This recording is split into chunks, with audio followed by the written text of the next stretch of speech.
Olá, está começando o Saúde Todo Dia News, o podcast sobre saúde que não tem contraindicação. Sempre com um especialista que com certeza vai ajudar você a esclarecer dúvidas sobre saúde e bem-estar. E hoje a gente recebe aqui a Juliana Molina, que é nutricionista. Juliana, muito bem-vinda ao nosso podcast. Obrigada, Léo. Juliana, falar então sobre alimentação, alimentação saudável, dúvidas que as pessoas têm. E muito se fala também hoje em dia de suplementação, suplementos, existe uma indústria de suplementos, Ju? E você, inclusive, defende que as pessoas podem resolver muito com o básico, Então, o que seria esse básico, Como que as pessoas devem priorizar ou suplementar na hora certa? Como que funciona isso? Tá. Então, assim, o básico nada mais é do que você come, do treino que você faz, da qualidade do seu sono, da ingestão de água e da gestão do estresse. Este é o básico. Isso que transforma a vida. A suplementação, ela tem que ser olhada de forma muito individualizada. Quando a gente vai fazer a suplementação para repor carências, não tem a menor dúvida de que aquilo vai realmente mudar a qualidade de vida da pessoa. Agora, o que acontece hoje é uma banalização muito grande da suplementação, como se todo mundo precisasse de tudo. E isso não é verdade. Então, às vezes as pessoas até falam, mas eu me senti melhor. E às vezes isso nada mais é do que aquela sensação de que ela está fazendo alguma coisa por si e que, enfim, no fim das contas é o tal do efeito placebo. Tá? Existem suplementos realmente com uma boa validação científica, mas tem muita coisa que tem o seu efeito completamente superestimado por uma indústria que realmente fatura e cresce absurdamente e que tem um marketing fortíssimo por trás, que vai estar sempre falando maravilhas dos produtos. Isso é o mercado, Certo. Mas eu acho que realmente a função do profissional é direcionar o cliente para o que vai fazer diferença para a vida dele. Para direcionar o investimento que ele vai fazer, inclusive, de energia, de dinheiro, para que realmente a gente peneire, o que entra e o que sai. Certo. E acho que o nome já diz também, Juliana? Suplementação, porque Sim. O que a gente vê hoje em dia é muitas pessoas, às vezes, substituindo a alimentação tradicional, o feijão com arroz lá, por um suplemento. Isso é totalmente contraindicado, Um suplemento nunca vai suprir uma carência nutricional. Uma carência nutricional é uma carência de qualidade alimentar. Então, nunca vai ser possível você sanar uma má gestão da tua alimentação suplementando. Então, não tem como a gente pular essa etapa de olhar para a sua rotina alimentar, de corrigir problemas básicos, porque o suplemento ele pode muitas vezes dar uma camuflada numa queixa, mas quando a gente vai olhar mais médio e longo prazo, não resolve. Certo. Ele teria a hora certa para ser usado também. Sim, porque se você não olha para a tua rotina alimentar, você vai criar um problema crônico e às vezes a suplementação ela entra ali, resolve pontualmente, mas e olhando lá para frente? Aí nesse caso a gente está falando de hábitos, Ju? Então seria importante essa educação alimentar acima de tudo. Esse é sempre o carro-chefe. Tudo que você pensa que você vai fazer por um tempo, ele não resolve a tua vida. A mesma coisa para medicação. Nem sou contra a medicação para emagrecer de forma alguma. Quantas vezes eu mesma encaminho alguns clientes meus que eu falo, olha, a gente já mexeu muito no seu estilo de vida, você já progrediu muito, mas ainda assim a gente segue precisando de algo mais. E eu mesma encaminho para o endocrinologista para que ela faça o trabalho da medicação.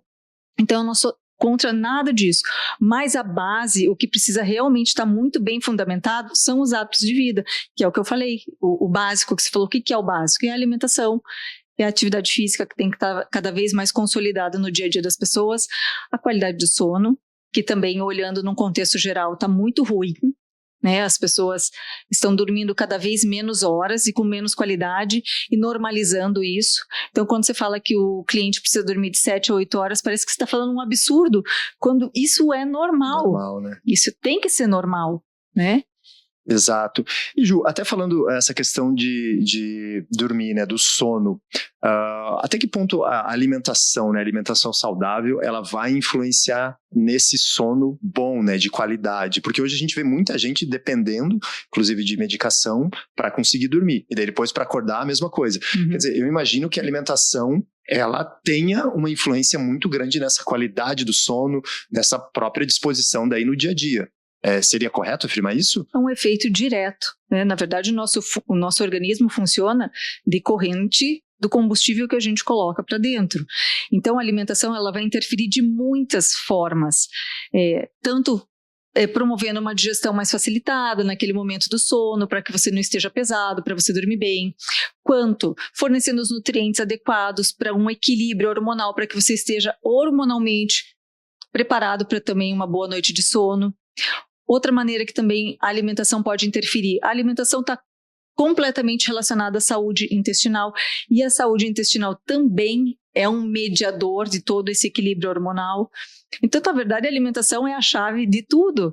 Parece um pouco repetitivo, mas é verdade. Sim, na verdade você está cuidando do seu próprio corpo, né? Quer dizer, Sim. Isso é fundamental. Sim, e assim, quando você para olhar para a tua alimentação, fatalmente você está olhando para o teu dia todo, porque afinal de contas a tua alimentação é diferente do exercício, que é só uma horinha do dia, a tua alimentação é o gerenciamento do teu dia todo. Então você para que você fala, bom, eu preciso organizar a minha vida, não é só alimentação, é a alimentação inserida na vida, e fatalmente acaba tendo uma influência positiva no sono, né?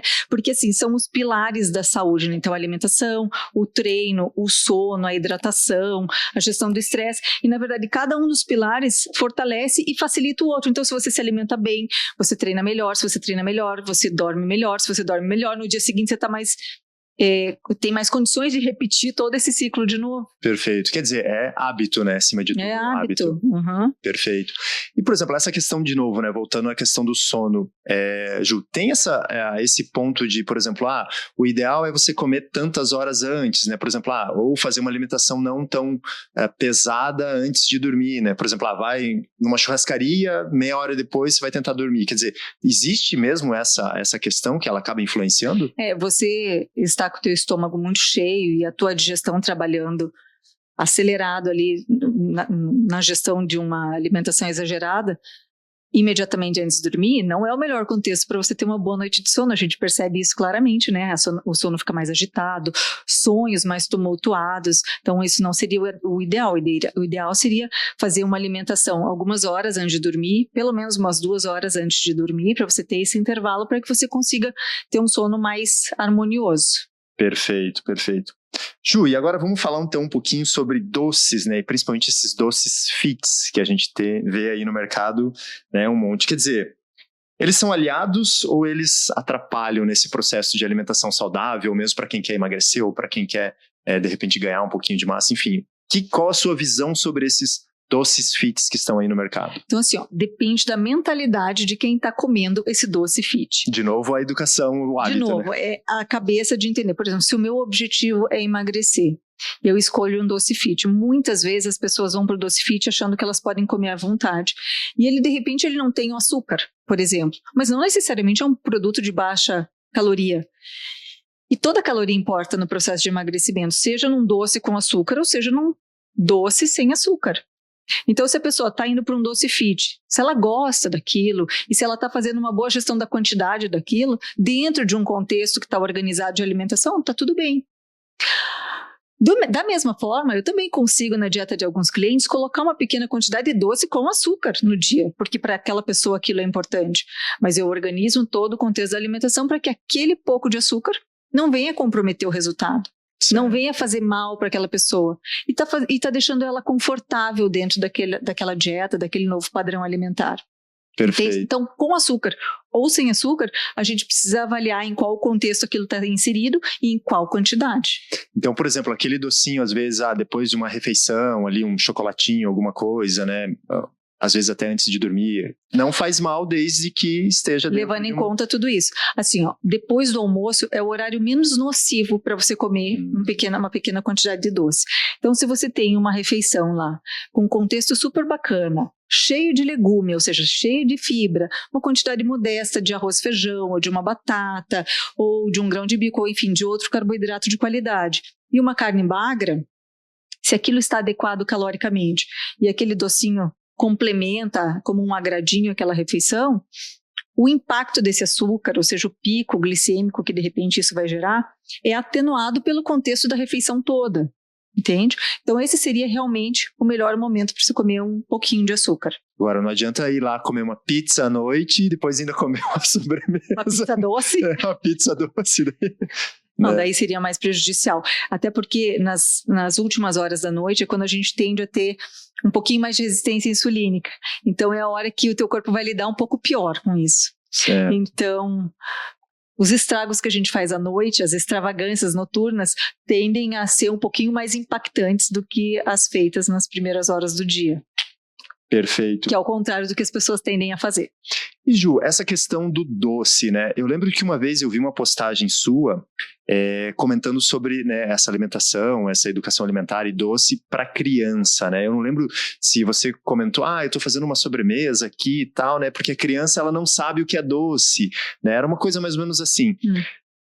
Por exemplo, os pais, eles têm essa responsabilidade, quer dizer, como que deve ser gerenciamento? Esse gerenciamento e, claro, que você não vai tirar 100%, né, doce da criança, mas enfim, como que você pode fazer isso e implementando aos poucos? Enfim, como que você vê essa questão? Bom, eu não vou nem falar como nutricionista, eu vou falar como mãe, né? O ideal seria a gente apresentar o doce, se for apresentar após os 2 anos. Mas a gente vive num contexto onde outras pessoas estão envolvidas e nem sempre a gente consegue ter o controle sobre isso, né? Os meus filhos conheceram doce antes dos 2 anos? Sim, com certeza. E eles adoraram doce? Sim, com certeza. Então o que a gente tem que fazer, o que eu procuro fazer em casa, que eu tenho 2 filhos que amam doce, eu amo inclusive também, é botar regra. Porque criança não tem discernimento entre o certo e o errado, o que é adequado e o que não é adequado. Então, cabe aos pais impor barreiras, impor regras mesmo. E já vai criando hábito, a vida tem regras para tudo, né? E Sim. na alimentação também tem que ser assim. Então, na minha casa, então, sexta, sábado e domingo, eles podem comer um doce. Né? Às vezes é mais do que eu gostaria. Mas, enfim, a gente vai tentando gerenciar isso aí. Certo. Né? E claro que se a criança começa a ter um livre acesso a doce, como que ela vai gostar das outras coisas? Não vai mesmo, porque nada vai ser tão hiperpalatável quanto um doce industrializado, especialmente, que é ali a composição perfeita do açúcar com a gordura. Não tem como ser ruim, aquilo é bom demais. Aí a criança vai comer uma fruta e vai achar o quê? Vai achar a fruta super gostosinha, super docinha? Claro que não. Agora, se ela já vem ali desde criança comendo uma fruta isso, coisa inverter a ordem disso. Ela vai tendo, né, criando esse hábito. Porque paladar é uma coisa treinável. Né? Isso vale para nós adultos também. Isso vale para os clientes que chegam com um paladarzinho mais infantilesco, que não gosta de legume, não gosta de fruta, não gosta de nada. E aí eu bato muito nessa tecla. Paladar é treinável. Então, às vezes a gente tem que se impor algumas regras também. Eu mesma não adoro salada, legume, mas eu sirvo aquele prato. Eu sei que aquilo eu tenho que dar conta. Gostando ou não, tá? Tá uma delícia, estou amando ou não. Não, tem que comer, tem que comer. E com o tempo, aquilo vai ficando mais palatável pra gente, né? A gente vai ficando mais adaptado àquilo. Então, a gente tem que se submeter também a esse treinamento para ter o paladar que aceita melhor o sabor original dos alimentos que vêm da terra, os alimentos normais, né? Os naturais. Sim. Porque convenhamos que é bom, né? Uma fruta, um negócio assim. Porque você tem o paladar bem treinado, desde sempre, né? É verdade. Você já está nesse trabalho há bastante tempo, então você vai comer uma fruta e vai falar, nossa, que docinha. Mas tem gente que não pega, por exemplo, uma uva docinha e fala, nossa, isso é doce. Nem percebe que aquilo é doce, de tão mal treinado que estão as papilas gustativas. E teria, sim, Ju, acho que isso, não sei se existe assim, um tempo, alguma coisa assim, para a pessoa conseguir mudar esse hábito, esse mesmo, né, essa sensação. De repente, 6 meses, 1 ano, enfim, não sei se existe. Eu não sei te dizer isso. Eu acho também que isso é muito individual. Individualizado. Depende de como foi a gestão da alimentação ao longo da vida toda. Aos alimentos que ela foi exposta, a como esse paladar já está treinado naquele momento. Certo. E Ju, falando também desse, né, dentro desse contexto ainda, refrigerante, né, e da mesma forma, né, por exemplo, às vezes a gente vê crianças tomando refrigerante, enfim, quer dizer, o adulto ele acaba sendo responsável por isso também. Acho que da mesma forma que o doce, o refrigerante, ele deve ser, digamos, controlado, vamos dizer assim. Uma coisa que eu falo muito para os meus clientes é, gente, calorias líquidas, bebida açucarada, é um crime. Porque pense comigo, se você está com um prato de comida na frente e você tem uma coca na tua frente, você não vai comer menos porque você está com aquela coca na frente. Então é como se aquelas calorias da coca fossem neutras. Só que você está colocando um monte de caloria que vem na forma de açúcar, que é a forma mais refinada possível para o teu corpo absorver, e aquilo nem faz você comer menos.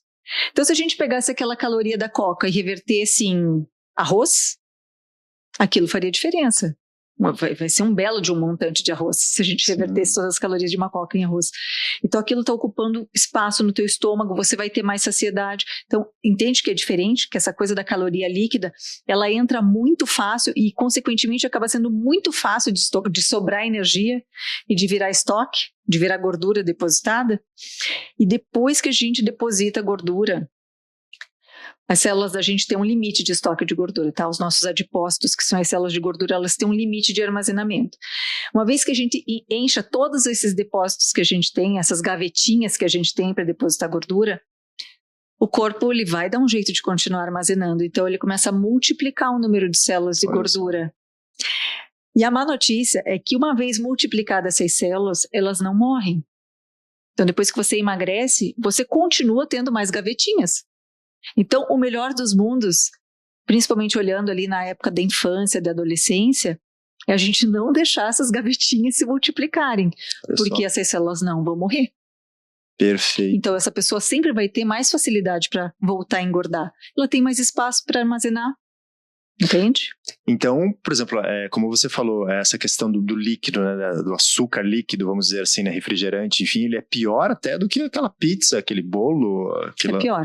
É muito pior. É pior porque ele não traz muita saciedade.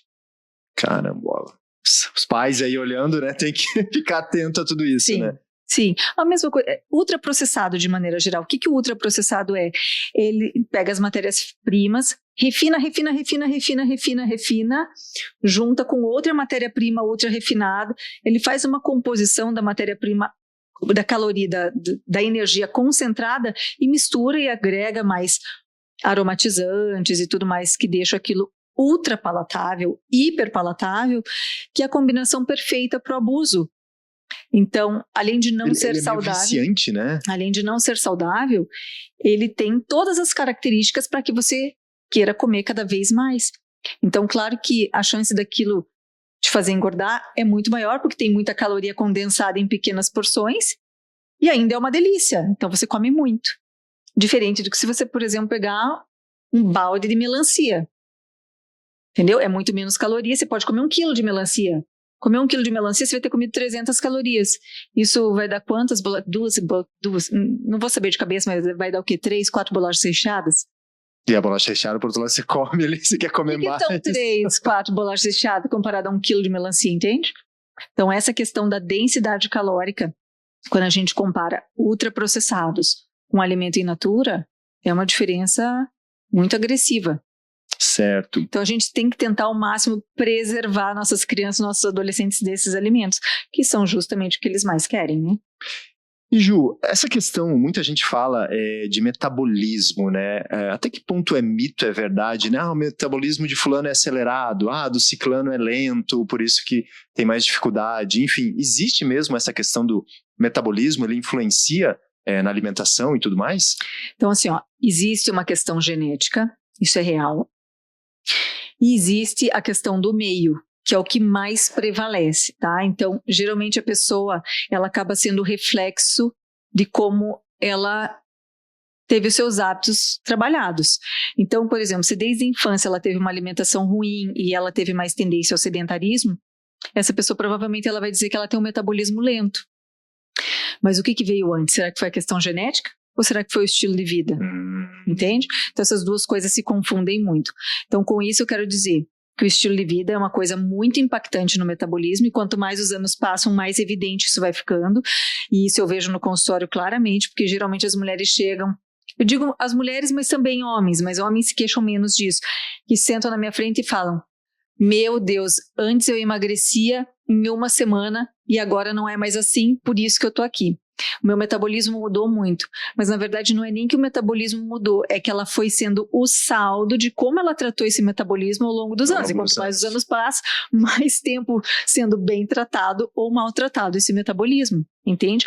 Essa mudança, ela só vai ser mais real quando realmente começar a se aproximar a menopausa ali, e os homens também têm uma redução hormonal, então os homens também tendem a sentir isso com o passar dos anos.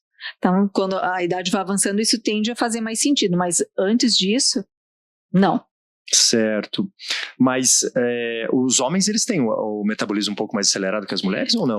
Tem, porque a composição física é diferente, tem mais massa óssea, tem mais massa muscular, tem mais testosterona, então tem um corpo metabolicamente muito mais ativo, tem uma massa magra, uma massa muscular metabolicamente mais ativa do que a mulher. Uhum. Então realmente, quando vem homem e mulher, o marido e a esposa, para fazer dieta junto, eu já aviso, querida, não queira comparar o seu resultado com ele, porque você vai passar raiva. Às vezes ele vai fazer 80% do plano e vai ter um resultado 3 vezes melhor que o seu. Então isso é totalmente dentro do esperado. Perfeito. E você tinha comentado a questão da atividade física também, né, Ju? Uma atividade física, e muita gente até fala, né, que a alimentação, ela corresponde, né, a 90% do resultado da atividade, enfim. É assim mesmo, né? Até que ponto que uma coisa acaba influenciando a outra? Como que funciona? Assim, independente do efeito no emagrecimento, por exemplo, o exercício ele sempre vai ser muito importante para definir como que o teu metabolismo vai trabalhar. Tá? Só que ele não é uma garantia de que você vai ter um bom corpo, de que você vai ter uma composição física adequada. Por quê? Porque é muito difícil gastar e é muito fácil ingerir. Então, quando a gente enxerga o exercício simplesmente como uma ferramenta para que você possa comer à vontade, isso não encaixa, isso não funciona. Tá? Agora, que o exercício vai fazer as tuas células funcionarem melhor, as tuas mitocôndrias oxidarem gordura queimarem gordura com mais eficiência. Isso vai acontecer independente de você estar no processo de emagrecimento ou não. Você fazer um exercício de força, você vai realmente redirecionar os teus nutrientes no teu organismo. Vai ser muito mais fácil essa energia que está entrando ser direcionada para fazer uma síntese proteica muscular do que fazer uma síntese de gordura. Então, o exercício, ele realmente é um divisor de águas no metabolismo. E, à medida que os anos vão passando e que os hormônios vão diminuindo e que todas as alterações metabólicas que acompanham o envelhecimento vão acontecendo, o exercício passa a ser ainda mais importante, porque ele ameniza muito, ele freia muito essas alterações todas. Perfeito. Bom, e precisa daí casar certinho, né? Por exemplo, porque existe, acho que uma dieta, uma consciência, um hábito alimentar, às vezes a pessoa que não faz exercício, imagino eu, né? Tem muita gente que deve buscar isso, mas tem aquela que também faz. Existe uma diferença também ali da alimentação, Sim, né? super. E eu falo isso muito para as minhas clientes. Não queira, que treinam, né? Falo para as minhas clientes que treinam. Não queira se alimentar como uma pessoa sedentária. Tenha coragem de comer melhor, né? Porque você está construindo um metabolismo mais ativo. Você precisa nutrir seu corpo até para que ele possa trabalhar a teu favor. Então, eu batalho isso principalmente na cabeça das mulheres, né? Que elas acham que elas sempre têm que viver na miséria, no mínimo da subsistência, sempre respirando por aparelhos. Eu falo, não, você pode e deve se alimentar melhor, com estratégia, claro. Quer dizer, não adianta ir lá, por exemplo, vou comer uma salada e depois vou treinar, vai ser pior ainda. Aquela salada e carne, que é o trivial, né? Salada e frango. As mulheres, quando querem emagrecer, vão para salada com frango. Gente, é um tiro no pé, porque elas vão conseguir emagrecer de uma forma completamente desestruturada, derretida, enfraquecendo o organismo e o corpo dela. Diferente de quando você emagrece treinando e se alimentando bem, porque você emagrece se compactando, se estruturando, fortalecendo o corpo. É completamente diferente. Só que isso não aparece na balança, né? Quando você realmente está no processo de emagrecimento, que você ganha massa muscular, essa massa muscular ela vai aparecer na balança e isso deixa a mulherada muito aflita. Falo, olha pro espelho, não olha pra balança. Sim, aquela mania, né? Olhar veste a calça jeans, tem aquela calça de referência que você pode recorrer a ela para ver se está tudo bem ou se a coisa não está caminhando bem.